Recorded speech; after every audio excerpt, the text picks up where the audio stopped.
Менә шушы урында жер убылганга 45-нче балалар бакчасын япканнар да инде. Хәзер монда бернинди эште алып барылмый. Әниләре сабыйларның калган киемнәрен алып китә. Монда йөри торган 300 баланы якын тирәдәге бакчаларга күчергәннәр. Дети все распределены по близлежащим детским садам, то есть это близлежащий 44-й, 121-й. Якындагы 44-нче, 121-нче, 46-нче бакчаларга күчердек сабыйларны әти-әниләре риза булды. Аларга уңайлырак вариантны сайларга тырыштык. Кар эрегәннән соң җир убылды. Шуңа әлегә ябылу карарын кабул иттек. Шундый ук хәл ноябрь айында булган иде. Ул чакта җир убылуны грунт белән бәйләп аңлаттылар. 1-2 көн узуга бакча кабат эшли башлады. Быстрые постройки, наверное, из-за этого только.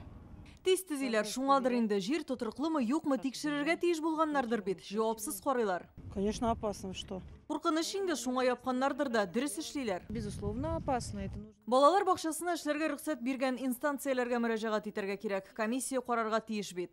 Ну, на тот момент вот эти проявления карстви, они приостановились.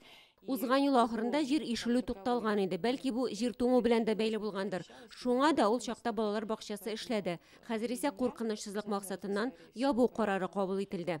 Экспертлар Салават күперендәге грунтның шундый үзенчәлеге булуын искәртә, җир катлама су белән юылып, бушлыклар барлыкка килә.